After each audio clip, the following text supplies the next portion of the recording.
요한복음 3장에 등장하는 니고데모는 바리새인, 유대인의 관원, 사내들인 공회원, 이스라엘의 선생이라 불리는 매우 높은 지위를 가진 사람이었습니다. 많은 사람들이 예수님의 표적을 통해 예수님을 믿었지만 니고데모는 그 많은 사람들 속에 포함되지 않았습니다. 니고데모는 개인적으로 예수라는 랍비를 만나봐야겠다고 생각했습니다. 그래서 그는 사람들이 모르게 밤에 표적을 행함으로 세상을 떠들썩하게 만든 예수님을 찾아왔습니다. 여기서 요한은 유독 밤이라는 말을 강조하는 듯 보입니다. 예수님과의 대화에서 그의 영적인 무지와 더 나아가 그의 해결받지 못한 죄의 문제를 밤이라는 단어로 부각시키고 있습니다. 바리새인, 유대인의 관원 등 화려한 수식어가 니고데모에게 붙어 있었지만 실제로는 그의 영적 무지함이 예수님과의 대화를 통해 드러나고 있음을 보게 됩니다. 가나 혼인잔치에서 포도주가 떨어진 것과 형식적인 정결례를 행할 수밖에 없는 당시 유대교의 상황을 다시 한번 보여주고 있습니다. 그러나 이러한 니고데모도 결국 예수님을 만남으로 인해 그의 모습은 점차 변화되어졌고 그도 자신이 예수님의 제자임을 나중에 드러내는 것을 보게 됩니다. 사람이 구원을 받는 것, 거듭나게 되는 것은 매우 신비로운 일입니다. 이것은 성령으로 가능한 것인데 마치 바람과도 같은 것입니다. 바람이 임의로 불매 내게 그 소리는 들어도 어디서 와서 어디로 가는지 알지 못한다 했습니다. 성령으로 난 사람도 다 그렇습니다. 바람이라는 것은 어디에서 불어와서 어디로 가는지 우리가 모르듯이 성령으로 거듭난 사람도 그 거듭남의 새 생명도 설명할 수 없는 것입니다. 그러나 분명한 것은 소리가 있기 때문에 그 바람의 실체는 부인할 수 없습니다. 구원도 어디에서 시작되고 어디로 가는지는 모르지만 분명한 것은 그 성령의 역사로 인해 구원받은 사람들과 그들이 맺은 열매가 있다는 것입니다. 성령으로 거듭난 사람은 성령으로 거듭난 증거가 나타나게 되어 있습니다. 만일 우리 속에 성령이 있다면 성령의 열매가 반드시 맺어지게 되어 있습니다. 예수님은 니고데모에게 아주 익숙한 이야기인 모세오경의 민수기 이야기를 인용하여 들려주십니다. 그는 민수기 21장 4절에서 9절에 모세가 놋뱀을 장대에 매달아 들었을 때에 뱀에 물려 고통하던 사람들이 모세가 든 놋뱀을 봐야지만 살았던 이야기를 잘 알고 있었습니다.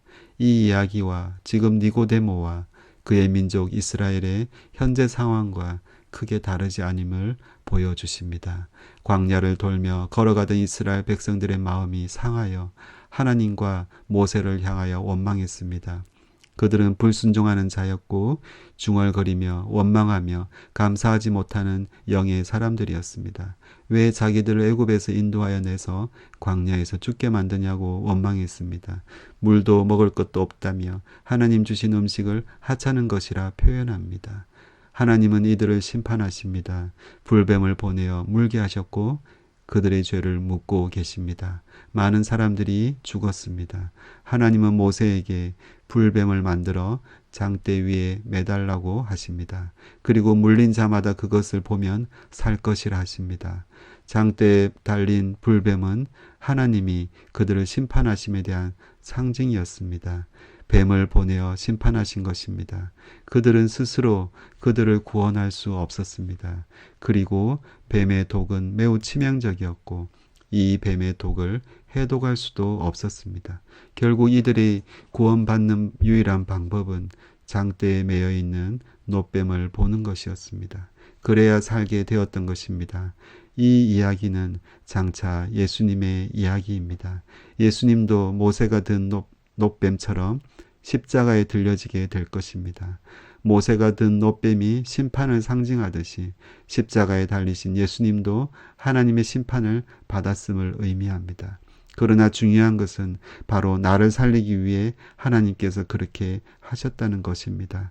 십자가는 심판의 도구이지만 또한 구원의 도구이기도 한 것입니다. 그렇습니다. 이 십자가에 들려진 예수님을 믿는 자마다 영생을 얻게 하기 위해서 예수님도 십자가에 못 박혀 들려지게 되는 것입니다. 단지 모세가 든 놋뱀을 이스라엘 백성들이 보기만 하면 살았던 것처럼 십자가에 들려진 예수님을 믿으면 영생을 얻게 되는 것입니다. 불평하고 원망하는 삶을 살았더라도, 내 인생이 지독한 뱀의 독에 물려 고통스러워 하더라도 고개를 들어 십자가 예수를 바라보면 구원을 얻게 되는 것입니다. 이 본문에서는 니고데모가 예수님과의 대화 후에 어떤 반응을 보였는지 나와 있지는 않습니다. 그러나 그는 나중에 십자가에 달려 죽으신 예수님의 십체를 거두어 내린 사람으로 다시 등장합니다. 일찍이 예수께 밤에 찾아왔던 니고데모도 몰약과 침향 섞은 것을 100리트라쯤 가지고 온지라. 그렇습니다. 모세가 든 놋뱀의 이야기는 그는 수도 없이 듣고 알고 있는 이야기이지만 이 사건이 지금 내가 대화를 나누고 있는 예수님의 이야기라고 생각하지 못했습니다. 그러나 그는 분명히 이 일을 나중에 직접 경험합니다. 니고데모는 분명히 예수님의 제자였습니다. 물과 성령으로 거듭나게 된 사람이었고 세상에 자신이 예수님의 제자이며 예수를 믿는 사람임을 드러내는 사람이 되었습니다. 이 세상에는 예수를 만나지 않아도 하나님의 나라에 들어갈 수 있는 사람은 단 한 사람도 없습니다. 니고데모와 같이 조용히 예수님께 나와 영생에 대해 묻고 싶은 마음이 모두에게 있습니다. 그러나 밤이든 낮이든 주님께 나아오는 누구든지 간에 예수님은 생명의 길에 대해, 진리에 대해 말씀하여 주십니다. 물과 성령으로 거듭나는 사람이 되라 하십니다. 하나님을 원망하고 하나님의 품을 떠난 사람들은 불뱀에 물려 신음하는 인생의 고통을 스스로 해결하지 못한 채 살아갑니다. 해결할 수 있는 방법이 그들에게는 전혀 없습니다. 오직 모세가 들어올린 장대에 놋뱀을 보는 자만이 구원을 얻은 것처럼 오직 십자가에 달리신 예수님을 바라보며 그분이 받은 십자가의 저주가 나를 살리고 구원한다 믿는 사람만이 구원을 얻게 되는 것입니다. 이것이 바로 하나님의 사랑입니다. 독생자 예수를 십자가에 죽게 하셔서 나를 살리신 하나님의 사랑이고 이 믿음이 나로 하여금 영생을 얻게 하시는 것입니다. 니고데모와 같이 나에게 생명 주신 예수님의 그 가신 길을 따라가는 우리가 되기를 간절히 기도합니다.